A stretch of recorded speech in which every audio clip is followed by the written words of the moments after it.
All right, we will continue on with Alabama offensive line, Ross Pierschbacher. Again, we'll take question and answers. We'll take questions for him to answer. If you'll raise your hand, we'll get you a microphone. Start right down here in front, on the right side. Afternoon, Ross. It seems like you guys, you had a really bad run of injuries among the linebacking core last year. It's already kind of started this year. Terrell getting hurt.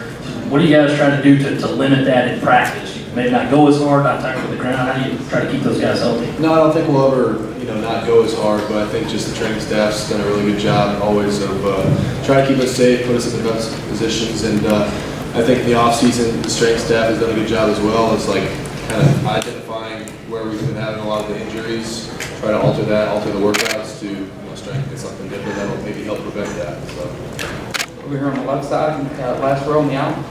Obviously, you guys are the hunted again. Do you guys, as a team, like playing the front runners? Come get us sort of attitude. Does it matter at all? I don't think we really, take much stock into that. That's kind of why you come to Alabama to be, on top. And hopefully, at the end of the season, hold up that, trophy. So, we don't take too much stock in it, but we know that at the end of the day, we have to play our best every game. That we're going to get, people's best shot. So. It's something that we had to work on, and we can't be up and down during the season. So go here all the way to the left on the front row. What sort of similarities do you see between Jerry Jeudy and Calvin Ridley? Well, those guys were really close when they were here, when Calvin was here. I think just Jerry being from Florida, they've always just had a special bond. I think the work ethic, Jerry's a quiet guy as well, so I think just he just kind of put his head down and wants to work. And he's always been in, doing extra work and running extra routes with all the guys. So I see that similarity with Calvin and just the talents there, obviously, with, Jerry Jeudy. He's a very talented guy. So.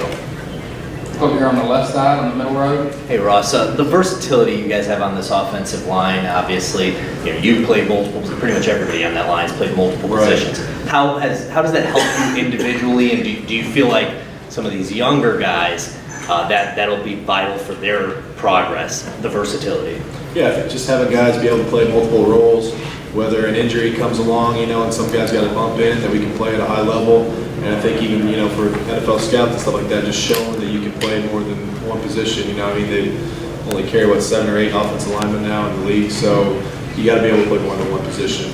And so I think, having guys, like you said, that can play all multiple positions will really just help us in the long run and create depth along the line. We'll go here standing and the camera platform. Does it make your job easier getting Damien back, and what's it like blocking for him? Yeah, Damien's obviously a great back, and it just makes it fun for us, just knowing if we do our job that he could bust a big run at any time. So it just makes us want to do our job better and block well for those guys, and they make us look good as well. So we appreciate that. Go to the left side on the front row, right in the middle. Ross, you got a look at center, long look at center, I guess 2 years ago. Right. How much more comfortable are you in that spot now than maybe you were in 2016? All right, so I think back then it was just kind of like I was trying it out, see what happens. And so I think now it's like I'm really kind of trying to be a student of the center position. I've been watching a lot of extra film, watching, NFL tape with centers and former centers, Bradley Bozeman, Ryan Kelly, all those guys who I played with, watching their games, just kind of, our coaching staff's really done a good job. And we've had a lot of former centers on our coaching staff right now. And so just kind of trying to pick their minds and just be a student, of that position and just try to gain as much knowledge as I possibly can. Over here on the right side, on the back row. I guess fortunately for Alabama and unfortunately for the other 13 teams in the league, Nick Saban is not showing any signs of slowing down. What's it like to be around him? There's been no drop-off, I guess, since you've been there. How long do you think he can go? Yeah, Coach Saban, his resume speaks for itself, and just his work ethic, just watching him work is unbelievable. I've never seen a guy more driven. And just when he gets, into his football mode, it's all business, no matter what. And so I think, that's just, it really explains our success. And so I don't see any signs of slowing down, and haven't since I came here. So who knows, how much longer he can coach. I think that he just really enjoys being a part of a team, just kind of having a team aspect. So I think he'll try to coach as long as possible. Well, here standing on the left side. You were speaking about Damian earlier. He can join some pretty elite company if he gets that third 1,000-yard season. Have you guys talked about that as an offensive line, and just what would it mean for you guys? Because I know that reflects really well on you guys too. Right. I mean, yeah, we obviously want to see, our backs have the most success as possible because, like you said, it does reflect on us. So, yeah, if we can get into that, that'd be awesome, and just another notch on our belt. And, yeah, for him, that'd mean a lot, I'm sure. So, just to see, him be happy and try to have, his success as well will translate into us, and we'll be excited for him. We'll go right here on the second row on the aisle. Hey, being a center, playing with two quarterbacks playing with different throwing hands, how does that affect your game? Really doesn't. A lot of times we've been in the shotgun, so I'm just snapping the ball and trying to do my job. So, we don't really even notice the two quarterbacks, to be honest. I know that's probably cliche to say, but, we got to block the same way, same way that we possibly do. And so, not too big of a difference, to be honest. But right here on the front row in the end. Just in general, how long does it take for an offensive line to gel? I think that's probably the, position group that takes the longest, to be honest. And a lot of people don't have the patience for it, but it is a long, drawn-out journey. So I don't think there's really even a timetable for it. I just think it depends on how the experience is on the offensive line and stuff like that. And so yeah, I just think going into fall camp, we'll be looking to gel more, and it should be exciting. We got the talent, the experience there. They're standing back here on the right side.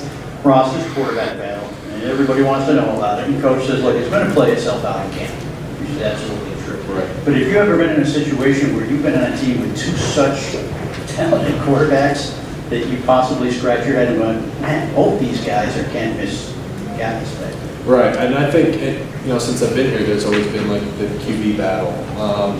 Each year, ever since 2014, there's been something who's going to start. So this isn't anything new to us, and it's panned out the right way in the past. So I think that we have that proven route of which way to take, and the coaching staff, we put more trust into them and to make the right decisions. But yeah, like you said, both quarterbacks are so talented.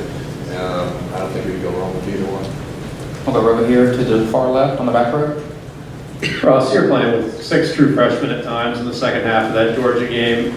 Alex, particularly in your unit coming in for Jonah. Is that something you even realized? Probably not at the time, but looking back, is that kind of hard to believe, or is the expectation for true freshmen just the same as it is for a junior or senior? Yeah, the expectation is the same. We set that kind of from day one that, this isn't high school anymore. If you're going to be on the team, you're going to contribute. And a lot of the guys that did contribute, they stepped up to the plate and they want to take on that role. They don't want to be treated as a freshman anymore. So, everyone on our team, that shows the depth that we have, is that, we've got a bunch of 4- and 5-star recruits every year, and they come in and, really take their job seriously and want to play early. So I think it just proves, if you work hard and take it seriously, that you can play on the biggest stage early, 18-year-old guys out there. So. Go to the camera platform right there in the middle.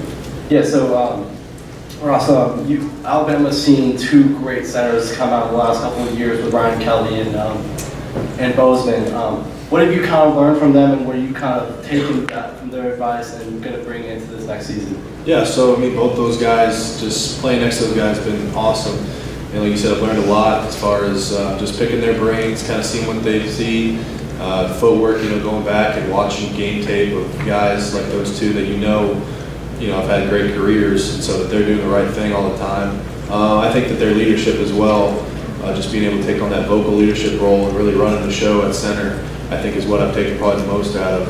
And I've really tried to work at this summer as being more of that vocal leader, with the guys, and just, the center has to be confident in his calls and everything like that. So I think that's been the most thing that I've tried to improve on this summer. Got time for just a few more, so if you raise your hand, we'll get a microphone to you. So right over here, second row, far left.